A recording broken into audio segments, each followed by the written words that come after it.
All right, back in 2002, the murder of journalist Daniel Pearl shocked the world. Daniel was working for the Wall Street Journal as its South Asia bureau chief, and at the time he was in Pakistan investigating the case of shoe bomber Richard Reed, as well as alleged links between Al-Qaeda and Pakistan's intelligence service. Now, Daniel was on his way to an interview when he was kidnapped by militants, and later he was killed and beheaded. All of it videotaped by his captors. Left behind after all this was his pregnant wife Marianne, also a journalist. The couple actually met at a party in Paris and got married in 1999, then they moved to India. The day after 9/11, the Pearls traveled to Pakistan along with a slew of media, and they reported there until early 2002. A day before they were to leave on vacation, that's when Daniel was kidnapped. Now, in the aftermath of his murder, Marianne wrote a book about her experience called A Mighty Heart, which you may recall was turned into a film, and Marianne was played by Angelina Jolie. For weeks he thinks he's meeting with Jelani, and there is no Jelani. Right. And whoever these people are, they're thinking about doing this for weeks. It is disappointing. Marianne now lives in Paris with her son Adam. Most recently, she's written a series of columns for Glamour magazine featuring brave women around the world. Marianne says she wanted to show her son that there's hope out there. She's also published a collection of those columns in a book called In Search of Hope, The Global Diaries of Marianne Pearl. Ladies and gentlemen, Marianne Pearl. Welcome to the show. How are you?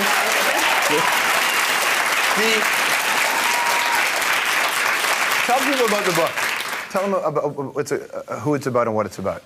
It's actually a series that I did in Glamour magazine. About 18 women around the world, so 18 different countries. So we've been traveling a lot. No kidding. Yes, no kidding. This includes Canada, by the way. And it's the purpose of the book was to say, you know, there's a lot of reasons to despair about the world, particularly if you watch the news. I think a lot of us are, you know, shutting off. And so the question was, you know, so is there so many reasons to despair? Are there some reasons to hope? You know, are there hopeful things in the world that we can all hang on to? And I think that, you know, that is to be found in the personal stories of individuals. I chose women because I have to say, you know, it's just the way it is in the world, particularly like, you know, mostly in Africa and in Asia. Women have, you know, are the main agent of change, and this is incredible. Like you know, I encourage people. All the proceedings of this book go to these women, so I'm not doing any publicity here. But I think they're very, very powerful, very genuine stories. You know, difficult but very genuine and hopeful in a deep way. I think it's not you know, very shallow, but it's deep. Well, it's interesting though, because I mean, you're right. We say about women being agent of change in many of these cultures, but in similar cultures, they're also often second-class citizens, and so they have to. It's a much bigger step to do what they're able to do. Well, I think it's just, you know, general in life. I think, you know, for all of us, like, you know, if you see, like, when we improve in life, it usually comes from hardship, let's be honest, right? And so I think, you know, these women have, you know, are coming from very, very difficult position, and mostly, like, in Africa, for instance, you know, really, like, it's very obvious in Africa. You see all the wars, like in Liberia and other, you know, Liberia has she's in the book, the first ever woman to be elected president in Africa.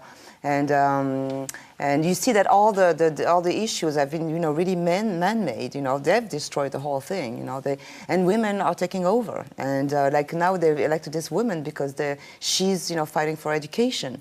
And I mean, it's just like, you know, they're just taking over because men have just, excuse me, the language, messed up. No.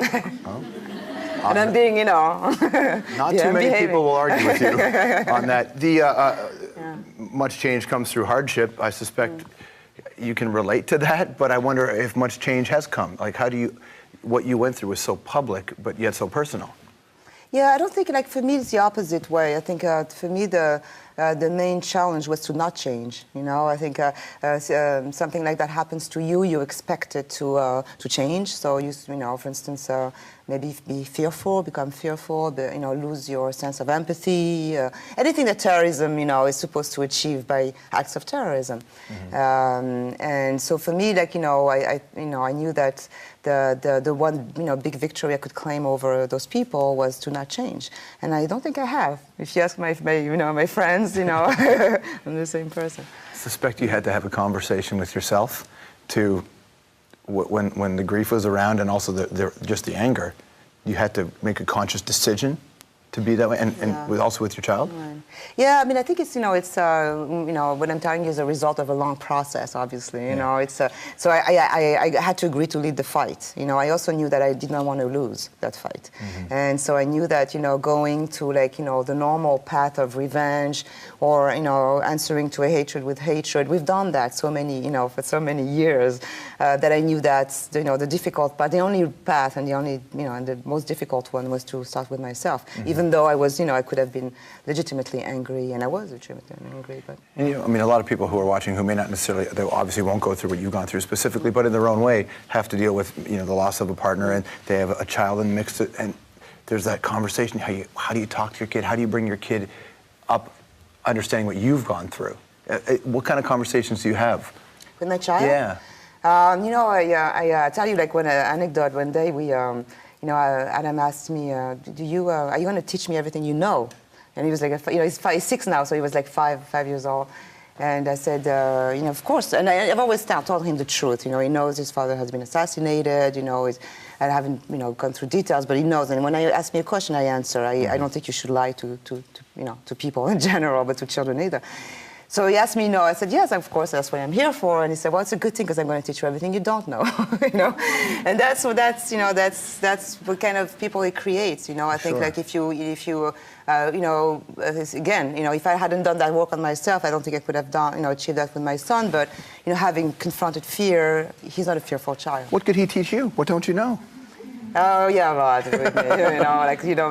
my culture about superheroes, very limited, Spider-Man. This is very important stuff to know. Rangers. Sometimes in this world, we wish we had superheroes in this world.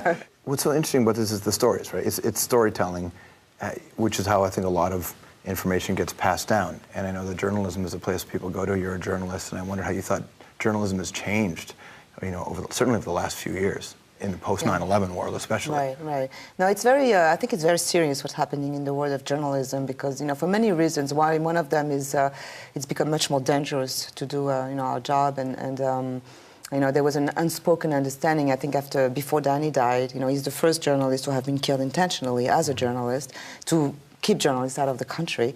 But it was an unspoken understanding that we were neutral and we would just cover a conflict, and now it's not like that anymore, so it's more dangerous.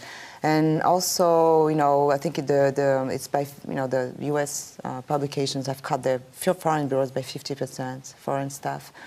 And that's, that's really bad. That means, we don't know what's going on in the world. And, the people that are there, all they do is cover the news, the news, whatever. So you put a bomb, you create the news, that's the news, but you don't have a way to relate and connect to the reality of people. That's hard to get and the context of it is what's missing. And the context of it, and, and the incarnation of it, and intimacy with it. So if we lose that, that's very, very dangerous because, if we don't have that, then we're ignorant. And if we're ignorant, then, war obviously breeds on ignorance. So it's a very serious thing.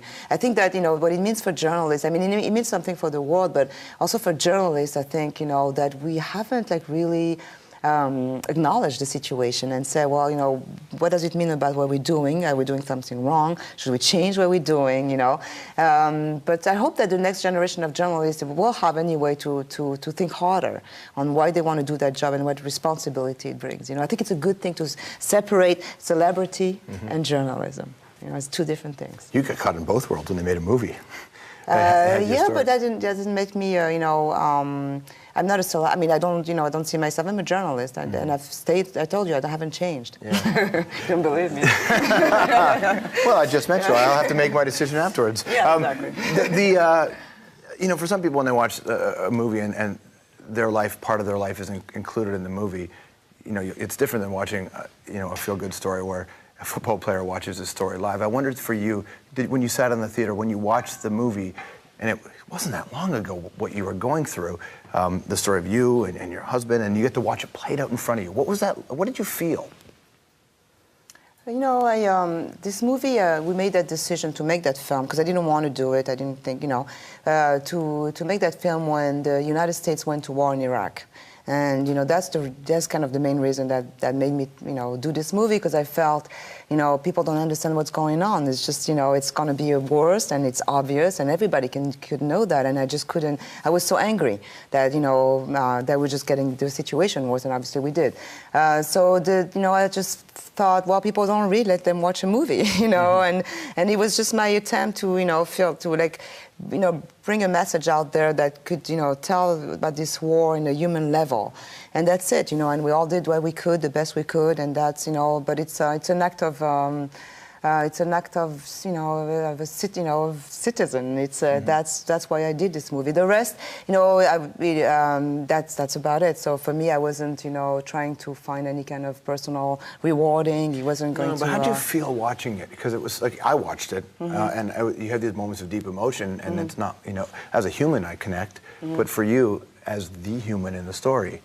Were you able to watch it back? Were you able to sit in the theater and be able to be comfortable watching it? I watched it at home. I didn't sit in a theater with other people.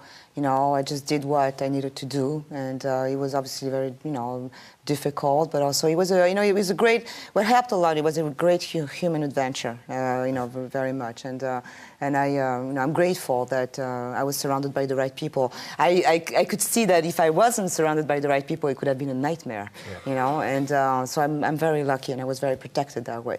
And the rest, is for you guys. I mean, and I think everybody did their best, and then if people want to listen to hear what this movie has to say and what it's about, then they do. If they don't. Whenever I get asked who's going to play me in the movie of my life, I always say Brad Pitt, but I know that's not going to happen. Angelina Jolie. They played you. I mean, how do you tell somebody about who you are so that they get you right in a film? I think, well, first of all, the intentions, as I said, of the film were very common, so it wasn't about her or me, and I was lucky that I was with somebody who wasn't trying to impress anybody or, get more famous or get more rich, or she was doing it for the right reason. So already, if you do a project like that for another reason than yourselves, you're already in the right path. I mean, the rest is just secondary kind of, right? And in terms of her playing me, I asked her that because I thought, we were friends already, we knew each other, and I trusted her.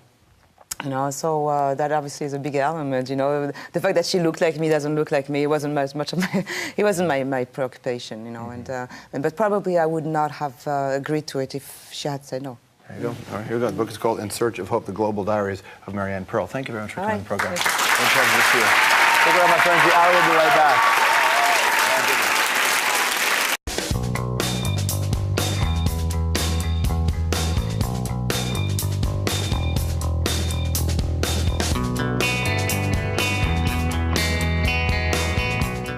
All right, back in 2002, the murder of journalist Daniel Pearl shocked the world.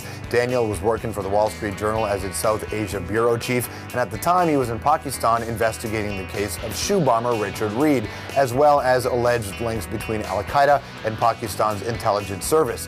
Now, Daniel was on his way to an interview when he was kidnapped by militants, and later he was killed and beheaded. All of it videotaped by his captors. Left behind after all this was his pregnant wife Marianne, also a journalist. The couple actually met at a party in Paris and got married in 1999, then they moved to India. The day after 9/11, the Pearls traveled to Pakistan along with a slew of media, and they reported there until early 2002. A day before they were to leave on vacation, that's when Daniel was kidnapped. Now, in the aftermath of his murder, Marianne wrote a book about her experience called A Mighty Heart, which you may recall was turned into a film, and Marianne was played by Angelina Jolie. For weeks he thinks he's meeting with Jelani, and there is no Jelani. Right. And whoever these people are, they're... Ladies and gentlemen, Marianne Pearl. Welcome to the show. How are you?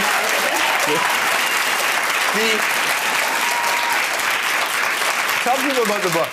Tell them about who it's about and what it's about. It's actually a series that I did in Glamour magazine about... They're thinking about doing this for weeks. It is disappointing. Marianne now lives in Paris with her son Adam. Most recently, she's written a series of columns for Glamour magazine featuring brave women around the world. Marianne says she wanted to show her son that there's hope out there. She's also published a collection of those columns in a book called In Search of Hope, The Global Diaries of Marianne Pearl.